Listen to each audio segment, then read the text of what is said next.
Salut tout le monde, j'espère que vous allez bien aujourd'hui. En ce qui me concerne, ça va plutôt pas mal. Alors comme d'habitude, on n'oublie pas de s'abonner et les petits pouces, ça sera gentil de votre part. Aujourd'hui, je vais vous montrer une recette qui demande un peu de travail quand même. C'est un râble de lapin farci. Alors cette recette, elle existe dans plusieurs façons. Aujourd'hui, le râble que j'utilise, si vous voulez, c'est un râble qui est un peu abîmé. Donc je fais un petit bidouillage pour qu'il tienne à la cuisson. Donc c'est un râble qui sera farci avec des légumes, un peu de farce de viande que j'ai acheté, un peu de champignons, et je vais l'encercler de crépinettes. Ce qui normalement je ne fais pas, parce que d'habitude j'utilisais le filet de boucher, vous voyez, vous le mettiez dedans, hop, et il n'y avait plus rien à faire. Sauf qu'à la maison, ces ustensiles-là, on ne les a pas. Ok, bah écoutez, je vais vous montrer comment faire tout ça. A tout de suite. Donc là, je vais commencer par la sauce, parce que je vais pouvoir la faire en même temps que la viande. Ici, j'ai le légume qui est donc déjà cuit à l'anglaise. Un peu de farce de viande, donc celle-ci je l'ai achetée comme il m'en fallait peu. Et ici, j'ai le lapin. Donc, alors si vous êtes intéressé par le désossage, vous me le dites, je vous ferai une vidéo de désossage de lapin. C'est pas bien compliqué, enfin c'est pas bien compliqué.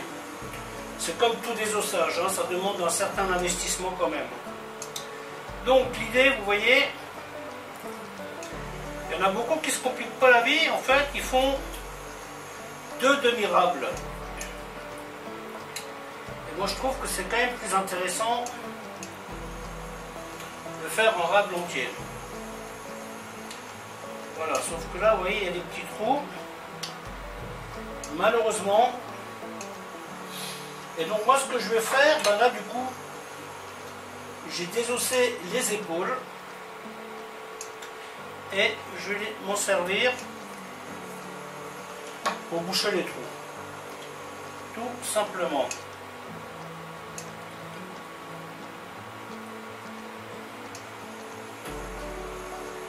En fait, les lapins que vous achetez en grande surface, ils sont dans des petites caissettes qui malheureusement sont trop petites pour que le lapin reste entier. Et du coup, il lui donne 4 coups de coups près pour qu'il rentre dans la cassette. Donc là, j'ai les oignons que je vais faire suer. Un petit peu d'herbe de Provence. Un petit chouïa d'ail. Et ici, j'ai de la crépinette.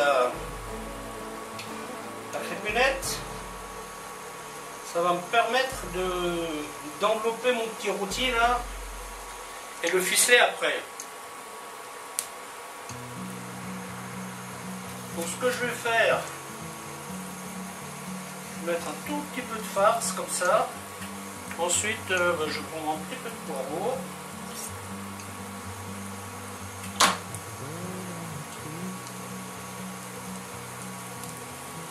Vous voyez, vous intercalez les couleurs. Là j'ai 3 sortes de carottes.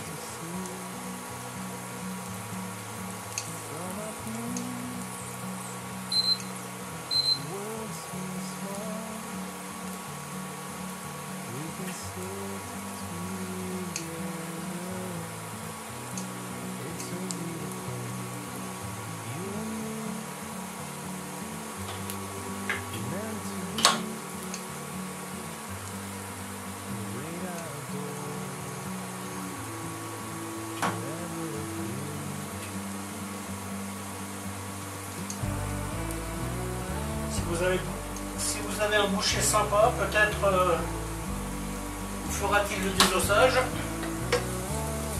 Là, il faut qu'il ait le temps.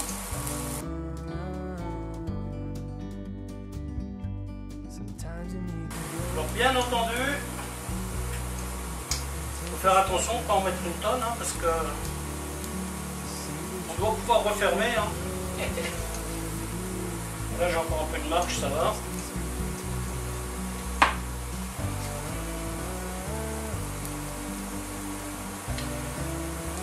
Alors à l'origine, cette recette, quand je la faisais dans le restaurant où je travaillais, eh bien on ne mettait pas de crépinette. Mais nous avions un filet qui est utilisé en boucherie. D'ailleurs quand vous achetez des rôtis tout prêts, vous le voyez, hein, c'est un filet en élastique un peu comme ça. Et vous avez différentes tailles. Vous avez le gros, le petit, le moyen. Et donc du coup, quand vous avez fait votre rôti, ben, tout ce que vous avez à faire, c'est le glisser dans votre filet. Et il tient tout seul. Parce que là, moi je vais faire la version un peu compliquée, je veux dire. Parce que le ficelet, tout ça. Voilà, ensuite, hop, les pleurotes. Bon, c'est pas raisonnable, mais c'est pas grave. J'ai pas envie que ce petit reste, il me reste. Hop. Exactement ce qu'il faut pas faire. Tant pis. Je le fais quand même.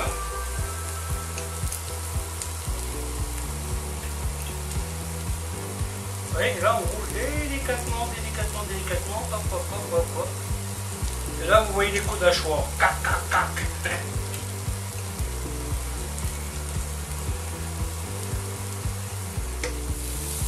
Voilà. Un petit coup de vin blanc.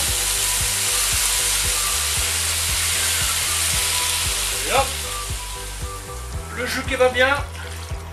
Un petit coup de patrelle. Pour que la sauce soit plus jolie. Voilà, maintenant nous allons passer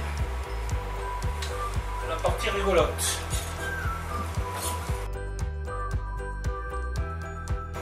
Les gros morceaux, vous les enlevez. Ah, mais il est bien celui-là. Pour ça, vous trouvez, vous allez chez votre boucher. Hein, par contre, si votre boucher vous en donne des très frais, il faudra les tremper. Hein. Parce que ça, à l'origine, ça arrivait dans des grands seaux. Et c'était dans de la saumure. Bah, pour que ça se conserve, hein, parce que c'est du boyau quand même. Hein, donc, il y a quand même une certaine vigilance à avoir. Hein. Celle-là, elle a été trempée dans de l'eau vinaigrée, ça se sent. Ouais, et là, vous enveloppez joliment votre paquet. Voilà, il faut bien le ficeler. Vous voyez.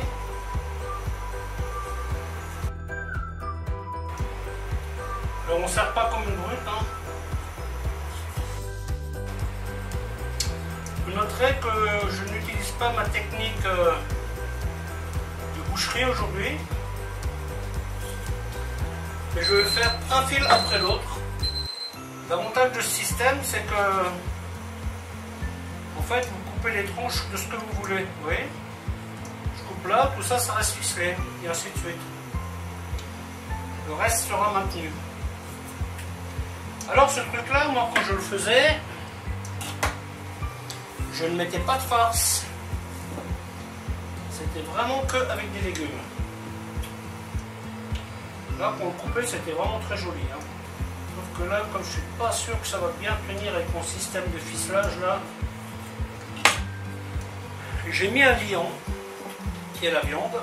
Donc là, je ne me suis pas compliqué la vie. Hein. J'ai acheté tout simplement un haché mix, qui à la base est conçu pour une tomate farcie. Hein. Petit magasin où je fais mes courses, hein, ça va, ils font de la qualité. Donc, j'ai pas trop d'inquiétude là-dessus. Ouais, ça commence à ressembler à quelque chose. Hein. Et ça, je vais le mettre au four. D'abord, je vais le démarrer là-dedans, le faire griller un petit peu. D'abord, il faut que je débarrasse ma sauce. Oh puis non, je vais le mettre direct au four. Pourquoi faire compliqué quand on peut faire simple? Un petit peu d'huile.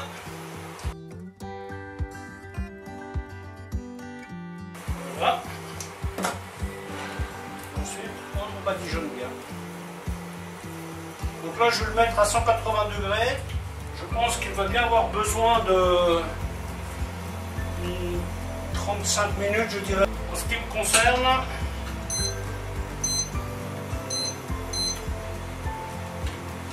température cible 74 degrés. Et c'est ma petite machine qui m'appellera quand ça sera cuit.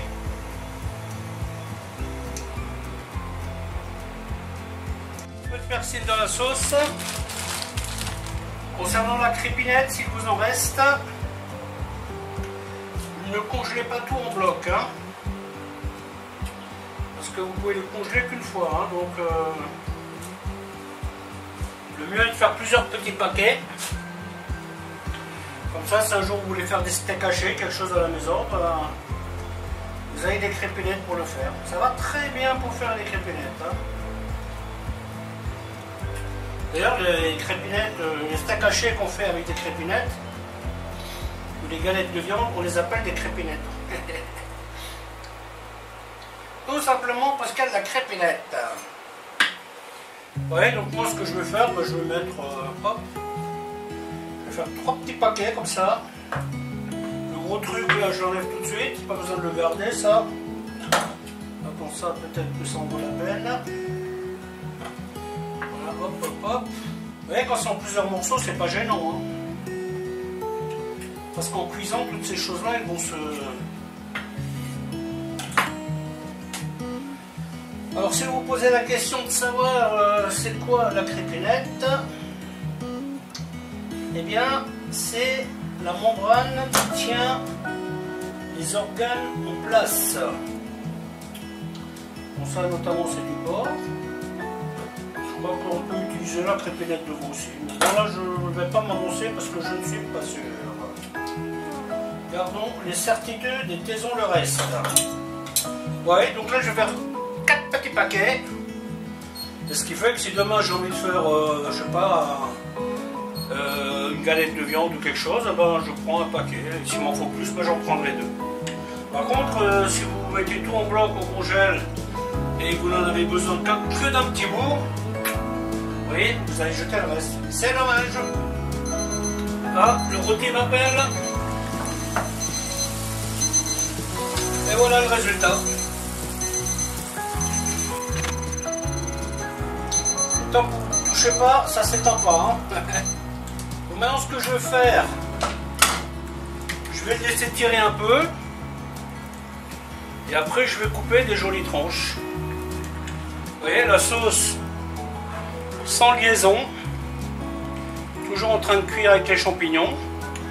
Bien entendu, vous pouvez mettre d'autres champignons qui ont plus de goût que les pleurotes. C'est vrai que les pleurotes n'ont pas un goût énorme. Donc là, vous faites un peu ce que vous voulez. Vous pouvez faire n'importe quelle sauce aussi. Hein. Si vous voulez, là, j'ai profité d'avoir désossé le lapin pour faire un jus de lapin.